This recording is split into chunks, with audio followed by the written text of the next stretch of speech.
કહેવાય છે જગતનો તાત છતાં છે લાચાર. વરસાદનું જોર ઘટતા ઈયળોનો ઉપદ્રવ વધી ગયો છે. હજારો રૂપિયા ખર્ચ કર્યો, પેટે પાટા બાંધી રાત દિવસ મહેનત કરી, છતાં જગતના તાતને રાતા પાણીએ રોવાનો વારો આવ્યો છે. ક્યારે અતિ ભારે વરસાદ તો ક્યારેક માવઠાના મારથી માંડ માંડ કમર કસીને ખેડૂત બેઠો થયો છે. ત્યાં વધુ એક જગતના તાત માથે મોટી આફત આવી પડી છે.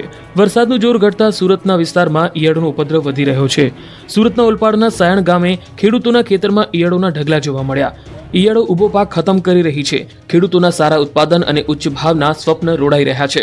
માત્ર ખેતરોમાં જ નુકસાન નહીં, લોકોની ઘરની દિવાલો પર પણ ઈયળો જોવા મળી રહી છે. મોટા પાયે નુકસાન થતું હોવા છતાં તંત્ર દ્વારા કોઈ કામગીરી ન કરાતા ખેડૂતોમાં ભારે રોષ જોવા મળ્યો છે. અમદાવાદના અનેક રસ્તાઓ બની ગયા છે ઉબડખાબડ. વાહન ચાલકો પરેશાન છે. ચોમાસામાં હંમેશાની જેમ આ વખતે પણ અમદાવાદના રસ્તા હતા નહોતા થઈ ગયા. ઘોડાસરના પુનિતનગર ક્રોસિંગથી વટવા જવાનો માર્ગ પર છેલ્લા કેટલાય સમયથી બિસ્માર હાલતમાં છે. નબળા રસ્તાના કારણે સ્થાનિકો અને વાહન ચાલકોને ભારે હાલાકીનો સામનો કરવો પડી રહ્યો છે. આ રોડ પરથી ધસમસતા વાહનો પસાર થાય છે અને તેના કારણે ધૂળની ડમરીઓ ઉડવાથી ફરિયાદ ઉઠી છે. ઉબડખાબડ બનેલા રસ્તા પરથી પસાર થતા રાહદારીઓ અને વાહન ચાલકોને અકસ્માતનો ભય સતાવી રહ્યો છે. તંત્રને અનેકવાર ફરિયાદો કરી છતાં રસ્તાનું સમારકામ ન થતા લોકોમાં ભારે રોષ ભભૂકી ઉઠ્યો. રસ્તા નજીક બુલેટ ટ્રેનની પણ કામગીરી ચાલી રહી છે, છતાં રસ્તાને રિપેર કરવામાં નથી આવી રહ્યો. ખરાબ રસ્તાને પગલે સ્થાનિકોએ તાકીદે રસ્તાનું રિપેરિંગ કામ કરવાની માંગણી પણ કરી હતી. આ વિસ્તારમાં ખરાબ રસ્તા અને ખાડામાં પાણી ભરાઈ રહેવાને કારણે ગ્રાહકો દુકાન સુધી પહોંચી શકતા નથી. જામનગરમાં બિસ્માર રસ્તાથી કંટાળ્યા લોકોએ જાતે જ રસ્તાનું સમારકામ આદર્યું. તંત્રએ ન સાંભળ્યું તો સ્થાનિક લોકોએ જાત મહેનત જિંદાબાદ કર્યું. જામનગરના બિસ્માર રસ્તાઓને ખાડા પૂરવા સ્થાનિકોએ જાત મહેનત કરવાનો વારો આવ્યો. જામનગરથી રાજકોટ હાઈવેથી જામનગર કંડલા હાઈવેને જોડતા 20 ગામના અંતરિયાળ રસ્તાનું સમારકામ હાથ ધરાયું હતું અને એક સેવાભાવીએ ગ્રામજનોના સહયોગથી સ્વખર્ચે રોડનું સમારકામ શરૂ કર્યું. 20 ગામના ગ્રામજનોની માંગણી બાદ તંત્રની કામગીરી ન થતા સેવાભાવી દ્વારા કરવામાં આવી કામગીરી. દ્રશ્યોમાં જોઈ શકાય છે કે સ્થાનિકો જાતે જ રસ્તાનું સમારકામ કરી રહ્યા છે. આ વિસ્તારમાં આ સમસ્યા આજકાલની નથી. વર્ષોથી ચોમાસું આવતા જ અહીં કાચો રસ્તા પરથી નીકળી શકાતું નથી, જેથી છેલ્લા 7 વર્ષથી અરવિંદભાઈ પટેલ અને અહીંના લોકો સ્વખર્ચે વિવિધ રોડનું કામ કરી રહ્યા છે. ભરૂચમાં બટુકનાથ વ્યાયામ શાળાને વકફની મિલકત તરીકે દર્શાવતા વિવાદ. આ કાયદાને નાબૂદ કરવાની હિન્દુ સમાજની માંગ. ભરૂચની ઐતિહાસિક બટુકનાથ વ્યાયામ શાળાને વકફની મિલકત દર્શાવતા વિવાદનો મતભૂડો છંછેડાયો છે. વકફની મિલકતો દર્શાવતી વેબસાઇટ પર બટુકનાથ વ્યાયામ શાળા તેમજ ભરૂચમાં 1400થી વધુ મિલકતો દર્શાવવામાં આવતા હિન્દુ સમાજના લોકોમાં રોષ ફેલાયો છે, જેને લઈ સનાતની હિન્દુ સમાજ દ્વારા પત્રકાર પરિષદ યોજાઈ હતી, જેમાં ઐતિહાસિક બટુકનાથ વ્યાયામ શાળાના ટ્રસ્ટી પિનાકીન રાજપૂત પ્રકાશ મોદીએ આઝાદી પહેલા 1913માં સ્વાતંત્ર્ય સેનાની એવા પુરાણી બંધુઓ દ્વારા સ્થાપના કરાઈ હોવાનું જણાવ્યું હતું. સાથે સાથે આ સમગ્ર મિલકત સરકારી ચોપડે બટુકનાથ વ્યાયામ શાળાના નામે નોંધાયેલી છે. ત્યારે વકફની મિલકત વેબસાઇટ પર કેવી રીતે દર્શાવાઈ છે તે મોટો પ્રશ્ન છે. આ અંગે કોઈ નોટિસ પણ ટ્રસ્ટીઓને ન મળી હોવાનું જણાવ્યું હતું. ત્યારે આ વકફના કાયદા હેઠળ મિલકતો પડાવી લેવાનું ષડયંત્ર હોવાનો પણ આક્ષેપ કરવામાં આવ્યો. હિન્દુ અગ્રણી અને એડવોકેટ કૃણાલ પંડ્યાએ ભરૂચમાં વકફની 1400થી વધુ મિલકતો દર્શાવવા મુદ્દે વકફના કાયદાનો ગેરલાભ ઉઠાવાતો હોય તે નાબૂદ કરવાની માંગ કરી. શાળામાં વિદ્યાર્થીની દાઝવા મામલે તપાસ તેજ. વિદ્યાર્થીઓ અને શિક્ષકોના નિવેદન લેવાયા. ગોધરાની કાજીવાડા પ્રાથમિક શાળામાં વિદ્યાર્થીની દાઝી જવાની ઘટનામાં તપાસનો ધમધમાટ. દાઝી ગયેલી વિદ્યાર્થીની તબિયત હાલ સ્થિર છે. બીજી તરફ આ ઘટનાને લઈને શિક્ષણ વિભાગની ટીમ દ્વારા વિદ્યાર્થીઓ અને શિક્ષકોના નિવેદનો લેવામાં આવ્યા હતા. આ ઉપરાંત ગોધરા શહેર બી ડિવિઝન પોલીસે વધુ તપાસ હાથ ધરી છે. તો એફએસએલ ટીમની મદદ લઈ શાળાના ઓરડામાંથી સેનિટાઈઝરનું પ્લાસ્ટિક કેન, દીવાસળી અને કપડાં કબજે લઈ વધુ તપાસ હાથ ધરી છે. જોકે વિદ્યાર્થીની અને સેનિટાઈઝર માધ્યમથી રિસેસમાં અન્ય વિદ્યાર્થીઓ સાથેની ઉપસ્થિતિમાં દાઝી ગઈ હોવાનું પ્રાથમિક તારણ સામે આવ્યું છે. મહત્વનું છે કે ગોધરામાં આવેલી કાજીવાડા સરકારી મિશ્ર પ્રાથમિક શાળાની વિદ્યાર્થીની દાઝી જવાની ઘટના સામે આવી હતી. સરકારી શાળામાં અચાનક આગ લાગતા વિદ્યાર્થીની દાઝી હતી. સેનિટાઈઝરની બોટલ ઢોળાવાથી આગ લાગ્યાનું પ્રાથમિક અનુમાન હતું અને ત્યારબાદ આ મુદ્દે તપાસ વધુ તેજ કરાતા શિક્ષકો અને વિદ્યાર્થીઓના પણ નિવેદન લેવાયા. તહેવારો દરમિયાન ખાનગી ટ્રાવેલ સંચાલકોની ઉઘાડી લૂંટ. બસનું ભાડું ડબલ કરી નાખ્યું. તહેવારોના સમયે બસ સંચાલકો ભરપૂર લાભ ઉઠાવી રહ્યા હોવાની મુસાફરોની ફરિયાદ છે. તહેવારોની સિઝન શરૂ થતાં જ મુસાફરોની સંખ્યામાં વધારો થતો હોય છે. તેમના વતને જનારા લોકોની સંખ્યામાં વધારો થતો હોય છે. ત્યારે ન્યૂઝ 18 ગુજરાતીએ રિયાલિટી ચેક કરવા પહોંચ્યું. ખાનગી ટ્રાવેલ્સના સંચાલકો સામાન્ય દિવસોમાં ટિકિટના જે ભાવ હોય છે તેના કરતાં ડબલ કિંમતમાં ટિકિટનું વેચાણ કરી રહ્યા છે. સુરતથી રાજસ્થાન, મહારાષ્ટ્ર અને સૌરાષ્ટ્ર જવાનો મોટો વર્ગ છે. દરરોજ 500 કરતાં વધુ લક્ઝરી બસ દ્વારા લોકો પોતાના વતન તરફ જઈ રહ્યા છે. સામાન્ય દિવસોમાં બસનું ભાડું 600 થી 1500 રૂપિયા છે, પણ સિઝન આવતાની સાથે જ બસ સંચાલકોનું ભાડું 1200 થી 3000 રૂપિયા કરી દેવામાં આવ્યું છે. મુસાફરોએ કહ્યું કે સામાન્ય દિવસોમાં રાજસ્થાનની 1400 રૂપિયાની ટિકિટ છે, પરંતુ હાલ તેનો ભાવ 2400 રૂપિયા થઈ ગયો છે. બસ સંચાલકો ખુલ્લી લૂંટ ચલાવતા હોવાની લોકોમાં બૂમ ઉઠી છે. સોમવારથી શરૂ શ્રાવણના તહેવારો, વતન તરફ જવા રાજકોટ બસ સ્ટેન્ડમાં લોકોની ભીડ. શ્રાવણ મહિનાના તહેવારોની સિઝન સોમવારથી શરૂ થઈ રહી છે. સોમવારે રક્ષાબંધનનો પવિત્ર તહેવાર છે અને ત્યારબાદ જન્માષ્ટમીમાં તહેવારો પણ શરૂ થવાના છે. ત્યારે તહેવારો મનાવવા વતન તરફ જતા લોકોનો ધસારો વધ્યો છે. રાજકોટ બસ સ્ટેન્ડ પર મુસાફરોની ભારે ભીડ જોવા મળી. તહેવારો શરૂ થાય એ પહેલાનો છેલ્લો રવિવાર, ત્યારે રાજકોટ બસ સ્ટેશનમાં પણ મોટી સંખ્યામાં મુસાફરો ઉમટી પડ્યા હતા. બસની બહાર લોકોની લાઈનો પણ જોવા મળી. લોકોનું કહેવું છે કે હવે એડવાન્સ બુકિંગની સુવિધા મળતી હોવાથી ખાસ હેરાન થવું નથી પડતું. તેમ છતાં બસોમાં લોકોનો ધસારો વધુ જોવા મળ્યો. તહેવારો ઉપર લોકો પોતાના પરિવાર સાથે તહેવારની ઉજવણી કરતા હોય છે, ત્યારે અલગ અલગ વિસ્તારમાં રહેતા લોકોએ પોતાના વતનની વાટ પકડી હતી. મોન્સૂન ફેસ્ટિવલે દમણ અને દાદરાનગરમાં ભારે આકર્ષણ જમાવ્યું છે. રાજ્યના પાડોશમાં આવેલા સંઘ પ્રદેશ દમણ અને દાદરાનગર હવેલીમાં મોન્સૂન ફેસ્ટિવલનું આયોજન કરવામાં આવ્યું. 24 ઓગસ્ટ સુધી ચાલનારા મોન્સૂન ફેસ્ટિવલનો રંગારંગ આરંભ કરાયો. દમણના જાણીતા દેવકાના દરિયા કિનારે મોન્સૂન ફેસ્ટિવલમાં પ્રદેશના ઉચ્ચ અધિકારીઓ અને રાજકીય અને સામાજિક અગ્રણીઓ સાથે પ્રદેશના અધિકારીઓ પણ હાજર રહ્યા. મોન્સૂન ફેસ્ટિવલ નિમિત્તે દરિયા કિનારે રંગારંગ કાર્યક્રમ અને કલ્ચરલ પરેડ પણ યોજાઈ. દેશના ખૂણે ખૂણેથી પર્યટકો દમણની મુલાકાત લે છે. જો કે ચોમાસાના માહોલમાં દમણમાં પર્યટકોની સંખ્યા ઓછી થાય છે. આથી હોટેલ ઉદ્યોગ સાથે અન્ય દુકાનદારોને પણ તેની અસર થાય છે. જો કે હવે પ્રદેશમાં ચોમાસાના માહોલમાં દરિયા કિનારે મોન્સૂન ફેસ્ટિવલનું આયોજન કરવામાં આવ્યું છે, જેથી આ વખતે મોટી સંખ્યામાં પર્યટકો અને સ્થાનિક લોકો પરિવાર સાથે દમણના નમો પથ પર ઉમટ્યા. આ પ્રસંગે ભવ્ય આતશબાજીથી દમણનું આકાશ ગુંજી ઉઠ્યું. સાથે જ દરિયા કિનારે યોજાયેલી સાંસ્કૃતિક પરેડ સૌ કોઈ માટે આકર્ષણનું કેન્દ્ર રહી. આ પરેડમાં દેશની વિવિધ સાંસ્કૃતિક નૃત્યની ઝાંખી રજૂ કરવામાં આવી. આ દરમિયાન દરિયા કિનારા અને હોટલોને રંગબેરંગી લાઇટોથી શણગારવામાં આવી. મોન્સૂનના ફેસ્ટિવલ આરંભ વખતે જ દરિયા કિનારે ચિક્કાર ભીડ જામી હતી. બનાસકાંઠાના એક ગામમાં રક્ષાબંધનની અનોખી ઉજવણી. આની પાછળ પણ એક રસપ્રદ કહાની છે. સામાન્ય રીતે રક્ષાબંધનના તહેવારો દેશવાસીઓ શ્રાવણ સુદ પૂનમના દિવસે ઉજવતા હોય છે, પરંતુ બનાસકાંઠાનું એક એવું ગામ છે કે જ્યાં રક્ષાબંધન શ્રાવણ સુદ 14ના દિવસે ઉજવાય છે. આ ગામની આ તસવીરો જોઈને તમારા મનમાં વિચાર તો આવ્યો જ હશે કે રક્ષાબંધન સોમવારે હોવા છતાં બહેનો ભાઈને રાખડી આજે કેમ બાંધી રહ્યા છે. બનાસકાંઠા જિલ્લાનું આ ચડોતર ગામ છે કે જ્યાં છેલ્લા 203 વર્ષ જૂની પરંપરા છે, જ્યાં શ્રાવણ સુદ 14ને દિવસે રક્ષાબંધનની ઉજવણી કરવામાં આવે છે. સમગ્ર ગામના હિન્દુ ધર્મના તમામ જ્ઞાતિના લોકો શ્રાવણ સુદ 14ને દિવસે જ રક્ષાબંધનની ઉજવણી કરી રહ્યા છે. ચડોતર ગામની લોકવાયકા મુજબ આજથી 203 વર્ષ અગાઉ ગામમાં રોગચાળો ફાટી નીકળ્યો હતો અને ગામના તમામ ઢોલ ઢાંખરોને રોગચાળામાં સપડાઈ જવાનો વારો આવ્યો. આ દહેશતને પગલે સમગ્ર ગ્રામજનો ત્રાહિમામ પુકારી ઉઠ્યા. જોકે તે સમયે આ મહામારીમાંથી બચવા ગ્રામજનો એકત્ર થઈ વિદ્વાન બ્રાહ્મણ પાસે ગયા અને તે બ્રાહ્મણે ગ્રામજનોને સમગ્ર ગામમાંથી દૂધ એકઠું કરીને ગામના ખૂણે ખૂણે છંટકાવ કરવા કહ્યું હતું. ગ્રામજનોએ તે મુજબ સમગ્ર ગામમાંથી મહામારી મુક્ત થઈ. અહીંથી વિદ્વાને ગ્રામજનોને રક્ષાબંધનની ઉજવણી શ્રાવણ સુદ પૂનમ નહીં પરંતુ શ્રાવણ સુદ 14ને દિવસે ઉજવવાનું કહ્યું અને ત્યારથી જ આ ગામમાં લોકો રક્ષાબંધનની ઉજવણી શ્રાવણ સુદ 14ને દિવસે કરવા લાગ્યા. ભાવનગરની બહેનોને આ વખતે રાખડી મોંઘી લાગી, કારણ કે રાખડીના ભાવમાં 25% વધારો થયો.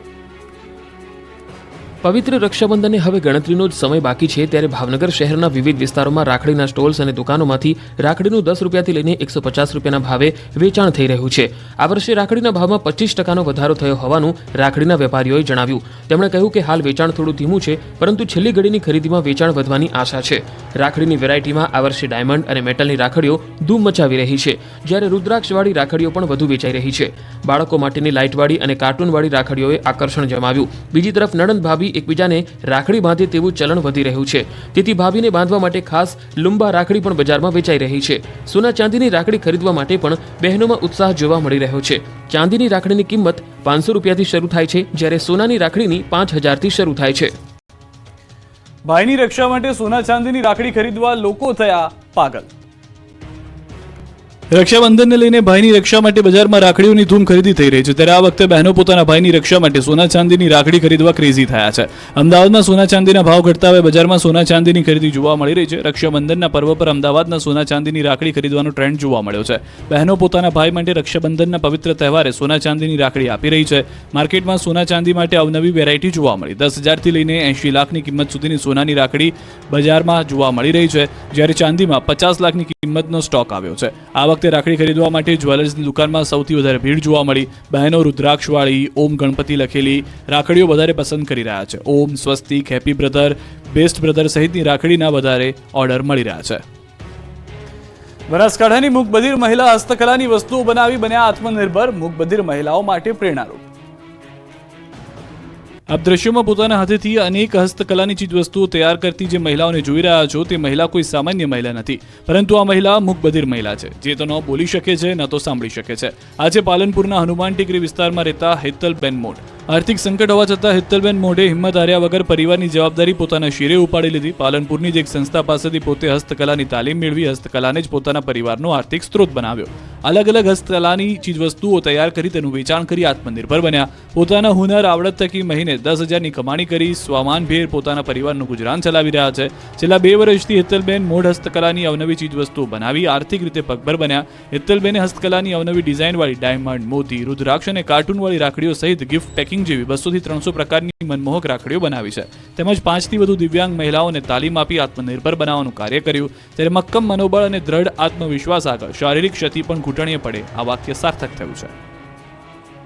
દ્વારકાના ભાણવડમાં મહાદેવ મંદિરનો અનોખો મહિમા. પાંડવોએ બનાવેલું હોવાની લોકવાયકા. દેવભૂમિ દ્વારકા જિલ્લાના ભાણવડ ખાતે ખંભાળિયા હાઈવે પર આવેલું અતિ પૌરાણિક ઇન્દ્રેશ્વર મહાદેવનું મંદિર સોનમતી, વેરાળી અને વર્તુ નદી એમ ત્રણ નદીઓનો સંગમ છે. અહીં પાણી વચ્ચે વિશાળ પટાંગણમાં પર્યટન સ્વરૂપ પ્રાચીન ઇન્દ્રેશ્વર મહાદેવનું મંદિર આવેલું છે. ઇન્દ્રેશ્વર મહાદેવની સ્થાપના પાંડવોએ વનવાસ દરમિયાન કરી હોવાનું મનાય છે. શિવભક્તો પાંડવોએ વનવાસ દરમિયાન સ્નાન કર્યા વિના શિવ પૂજા કેમ કરી હશે એ સવાલનો જવાબ છે આ વહેતા ઝરણા. અહીંના ઇન્દ્રેશ્વર મહાદેવ મંદિરમાં શ્રાવણ માસ દરમિયાન ભક્તોની ભારે ભીડ જોવા મળે છે. મોટી સંખ્યામાં ભોળાનાથના ભક્તો દ્વારા ઇન્દ્રેશ્વર મહાદેવ મંદિર ટ્રસ્ટ દ્વારા શિવની મહાપૂજા કરવામાં આવે છે. પાંડવો દ્વારા મોટાભાગના શિવ મંદિરો નદી ઝરણાના તટ પર જ સ્થાપિત કરાયેલા જોવા મળે છે. પૌરાણિક દ્રષ્ટિએ જોઈએ તો પુરાણોમાં ઉલ્લેખ છે કે ભારતના મણિકર્ણિકા ઘાટ, કાશી વિશ્વનાથ, ઉજ્જૈન આદિ કુલ 3.5 જાગતા સ્મશાન સામે જ મહાદેવની સ્થાપના કરવામાં આવી છે. પંચમહાલના 400 વર્ષ જૂના કાચબા આકારના શિવ મંદિરના દર્શન માટે લોકો ઉમટી પડ્યા. પંચમહાલ જિલ્લામાં અનોખું મહાદેવ મંદિર આવેલું છે. 400 વર્ષ જૂના અંકલેશ્વર મહાદેવ સાથે જોડાયેલી છે અનેક ભક્તોની શ્રદ્ધા. અહીં મંદિરમાં કાચબા આકારનું શિવલિંગ આવેલું છે. લોકવાયકા પ્રમાણે આ મંદિરની કથા પણ અત્યંત રોચક છે. આંકડાના ઝાડ નીચે ગાયની દૂધધારા થતી હોય છે.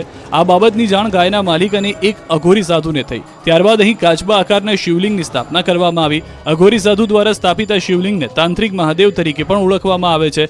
સાથે જ આ શિવલિંગ આંકડાના ઝાડ નીચે મળ્યું હોવાથી અંકળેશ્વર મહાદેવ તરીકે ઓળખાયું હતું, જે શબ્દનો અપભ્રંશ થઈ હાલ અંકલેશ્વર મહાદેવ તરીકે પ્રચલિત છે. અહીં શિવરાત્રી અને જન્માષ્ટમીનો પારંપરિક મેળો યોજાય છે.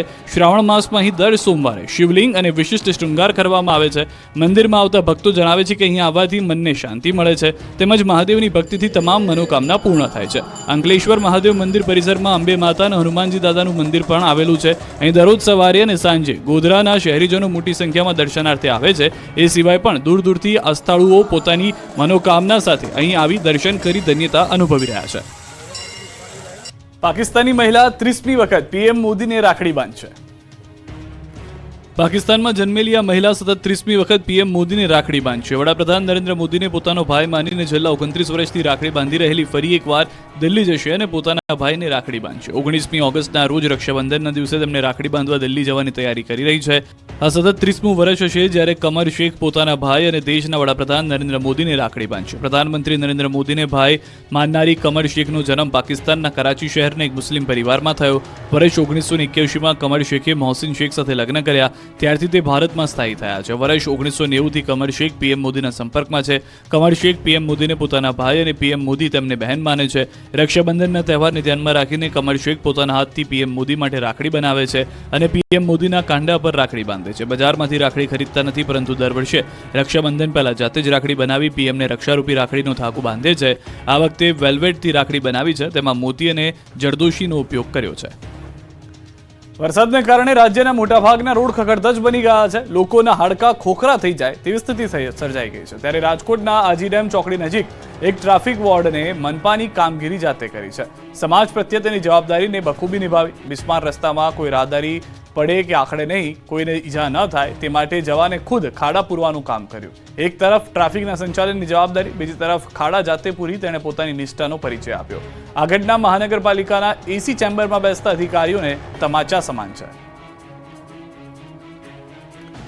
આ બે દ્રશ્ય પર નજર કરો. એક ટ્રાફિક વોર્ડન જેનું કામ રસ્તા પર પડેલા ખાડા પૂરવાનું નથી, છતાં સમાજ પ્રત્યે સહાનુભૂતિ તેમજ લોકોની ચિંતા કરી તેણે ખાડા પૂર્યા. તો બીજા દ્રશ્યોમાં જુઓ સુરતની મહિલા પોલીસ કોન્સ્ટેબલ મોંઘી રબારી જે ટ્રાફિકનું સંચાલન કરતા કરતા લોકોને ગાળો આપી રહી છે અને ત્યારબાદ ખચકાતી પણ નથી ગાળો આપ્યા બાદ. અહીં સવાલ કામનો નથી, અહીં પોલીસની વર્તણૂકની વાત છે. કહેવાય છે કે સમાજને જેવું આપશો તેવું જ પાછું વાળશે. પોલીસ અને જનતા વચ્ચે સુમેળ રહે તે સમાજના હિતમાં છે. અમદાવાદના ન્યૂ મણિનગરથી વટવા જતા રસ્તાની હાલત પણ દયનીય જોવા મળી રહી છે. અમદાવાદ વડોદરા એક્સપ્રેસ વે હાઈવેને જોડીને આવેલા ન્યૂ મણિનગરથી વટવા તરફ જતી કેનાલનું ગરનાળાની આસપાસનો 2 કિલોમીટરનો રસ્તો છેલ્લા 3 વર્ષથી બિસ્માર હાલતમાં છે, જ્યાં અનેક ધંધાકીય એકમો આવેલા હોવાથી મોટી સંખ્યામાં વાહનો માલ સામાનની અવરજવર થતી રહેતી હોય છે. પરંતુ બિસ્માર થયેલા રસ્તાને કારણે અવારનવાર લોકોને હેરાન પરેશાન થવાનો વારો આવી રહ્યો છે. તે અનેકવાર કોર્પોરેશનને રજૂઆત કરવા છતાં હજુ સુધી કોઈ યોગ્ય ઉકેલ નથી આવ્યો.